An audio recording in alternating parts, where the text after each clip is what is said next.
Public ఇంకో 2-3 వార్తలు మిగిలినాయి. వాటిని చెప్పుకునే దానికంటే ముందుగాల మా ముసలి మోతవారు ఏం చేస్తున్నాడో ఆడుచుకుందాం పాండ్రి. ఓ మోతవారి ఏం చేస్తున్నావే? హలో కారోబార్ సాబ్, అసలు ఊళ్ళే సర్పంచ్ని నేనా లేకపోతే ఆ ప్లేస్ కిల్ కట్టినోళ్ళ? అరే ఊళ్ళే మన పెత్తనం నడుతుందా లేకుంటే అవతల పార్టీ వాళ్ళది నడుతుందిగా? అసలు ఏందన్నట్టు చెప్పు. అసలు మీరు గ్రామ పంచాయతీ కానీ ఉంటారా, ఊళ్ళో ఉంటారా లేకుంటే నడితేనే తిని మంచంలో మలుచుకొని పంటాలా? ఆ గ్రామ కార్యదర్శి సాబ్కు ఫోన్ కలుపు, మాట్లాడతా నేను. అదృష్టం అందలంకి ఎక్కితే బుద్ధి బురదల బోలింది అన్నట్టు మా ముసలోడు కాక ఊరికి సర్పంచ్ అయినా కూడా ఆ లేకిడి బుద్ధి మాత్రం పోనిచ్చుకుంటలేడు కదా.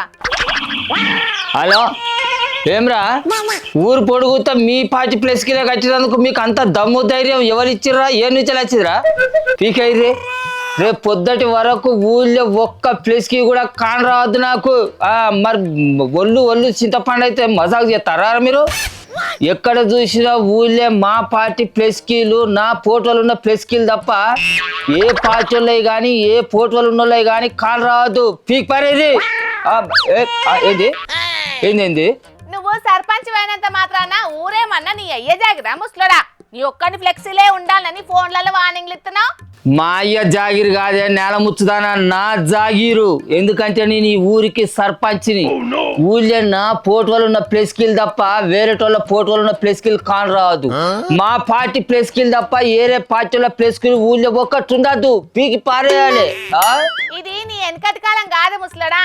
అధికారం ఉన్నది కదా అని ఏతల కథలు ఎత్తే మలిసి మక్కలు సాబ్ చేస్తారు. హలో చెప్పురా కోటిగా, ఏంది? నువ్వు మా పార్టీని కాకుంటే నీ ఇంటి గోడల మీద మా ప్లేస్ కి కట్టద్దని రూల్ ఏమైనా ఉన్నదా? బరాబరిగా కడతాం, ప్లేస్ కీలు కడతాం. అవసరం అయితే మా పార్టీ జెండాను కూడా నీ ఇంటికి కడతాం. ఏం పిక్కుతావు పిక్కో. ఎక్కువ తక్కువ మాట్లాడకు. నేను ఈ ఊరు సర్పంచ్ని. నేను చెప్పిందే రూలు నడుతుంది అంతే. మూసుకొని ఉండాలి నువ్వు. అది కాదు ముసలుడా, పోయినసారి వాళ్ళ పార్టీ మనిషి ఊళ్ళో సర్పంచ్ ఉన్నప్పుడు నువ్వు కూడా ఫ్లెక్సీలు కట్టుకున్నావు కదా. అప్పుడు వాళ్ళు నిన్ను ఏం అనలేదు కదా.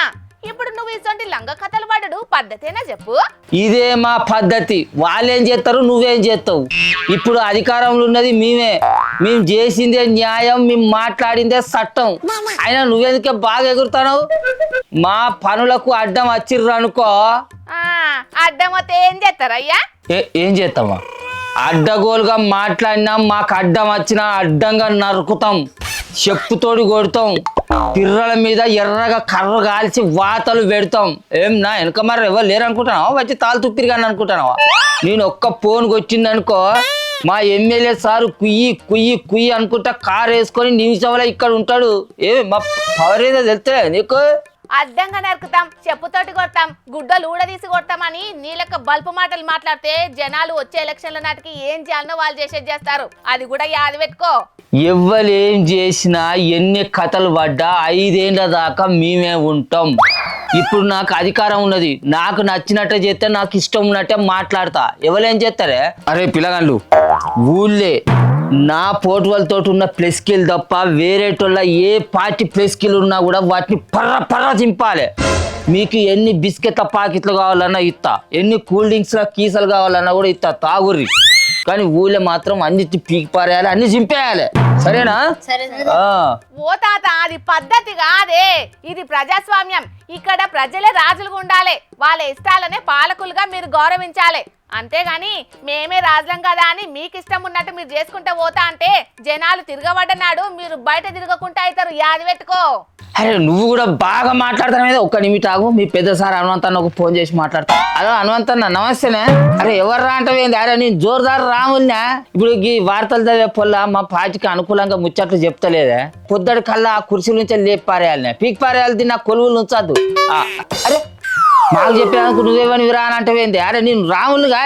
హలో హనుమంతన్న, ఫోన్ కత్తిరింగ్ చేసింది కదా, ఇదేంద్ర?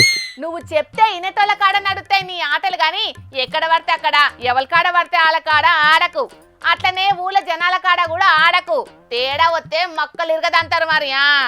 అట్లా తన్నినాడు చూస్తామే కానీ. అరే పిల్లలు, ఊళ్ళో ఎవ్వరింటి మీద కానీ ఎక్కడ కానీ మన పార్టీ జెండాలు, మన ప్రెస్ కిల్ తప్ప ఏరేటోని పార్టీ జెండాలు కానీ ప్రెస్ కిల్ కానీ కనబడితే మొత్తం పీకి పారేది. 3 బజార్ల కాడ ఏచి కాడబెట్టుర్రి. ఎవడేమన్నా అంటే నేను చూసుకుంటా. నేను మన కారబార్ సార్కును మన కార్యదర్శి సార్కు చెప్తా. మీకేమన్నా కావాలన్నా కూడా వాళ్ళ దగ్గర పోయి అడుకోరు. ఎంత అంటే అంత పైసలు ఖర్చు చేద్దాం. ఊరేమన్నది సర్పంచ్ రాములు రా. ఇక్కడ ఎవర్రా నాకెదురుగా వచ్చేది? అధికారం నెత్తికెక్కితే కుక్కైన ఇల్లెక్కి మొరుగుతుంది అన్నట్టు నీ కథ కూడా అట్లనే ఉన్నది ముసలోడా. అధికారం ఎప్పటికీ శాశ్వతం కాదు, నీది కూడా పద్ధతి కాదు, తెలుసుకో. తెలుసుకున్న నాడు మాగా తెలుసుకుంటాం మేము. కానీ మరి నువ్వేందే అవతల పార్టీల దగ్గర పైసలు తీసుకొని వార్తలు చదివే పేడ్ ఆర్టిస్టువా? ఎప్పుడు చూడు మా పార్టీకి వ్యతిరేకంగానే మాటలు మాట్లాడతాను, వాళ్ళకు మంచిగా సపోర్ట్ చేస్తాను. ఏంది నీ కథ? ఏ ముసలడా, నేను ఆర్దాకు వచ్చిందనుకో మూతి మీద గుద్దితే ముంగడి పనులన్నీ రాలుతాయి. ఇంకోసారి పేడ్ ఆర్టిస్ట్ అని మాట్లాడినవనుకో మర్యాద ఉండదు. మరియా మర్యాద కూడా కొంచెం ఏం చేస్తావే? సర్పంచ్ రాములు ఇక్కడ లెవెల్ ఏరే. సర్పంచ్ రాములు నేను కొట్టడానికి కట్టెలు పట్టుకొని వస్తాను ఊరోళ్ళందరూ. ఏంది ఊరోళ్ళంతా కట్టెలు పట్టుకొని వస్తాను? లేరా కొడుకులారా, వాళ్ళకు దొరికేది ఉంచే మార్కిలీరు కదా అంటారు. అయ్యో ఏమైంది సర్పంచ్ రాములు? మంది వస్తాను అనగానే పోయి అర్రలో దాక్కున్నావు. పరిస్థితులు మనకి కానప్పుడు జర్రంతా ఓపికతో ఉండాలి. అయినా ఎక్కడ నెగ్గాలనో కాదు ఎక్కడ తగ్గాలనో తెలిసినోడే ఈ సర్పంచ్ రాములు. అయితే కానీ ఓపిచ్చాయి. ఇప్పటిదాకా నేను తిట్టినాను, అవి కడుపులో పెట్టుకొని నేను ఎక్కడ దాక్కున్నా అనేది ఊరి జనాలకు చెప్పాక నీకు దండం పెడతా. సరే నీకు క్రమ వార్తలేదు చదువుకో. 2-3 రోజుల దాకా ఈ మూల నుంచి వెళ్ళలేదా? ఇక ఎన్నే ఉంటా. చూసిన రానోళ్ళ మా ముసలోని ఏతులు ఎట్లున్నాయో. చేతుల అధికారం ఉన్నదని ఏవోలా ఎగిరిండు. కాకుంటే జనాలంతా అందుకొని 4 దంతరని తెలవంగానే అన్ని మూసుకొని మూలకు కూస్తున్నాడు. మరి కాదనొల్లా, రూములేసి బంధిస్తే పిల్లి కూడా పులైనట్టు అమాయకుల మీద ప్రతాపం చూపిస్తామంటే వాళ్ళకు సుతం మండిన రోజు ఎవ్వల్ని చూడారు. గా బంగ్లాదేశ్ ప్రధాని షేక్ హసీనానే అక్కడి యూత్ పొరగాన్లు ఉరికిచ్చి దేశాలు దాటేటట్టు చేసిండ్రు. ఇక ఈ బుడ్డ లీడర్లు ఎంత చెప్పుండ్రి.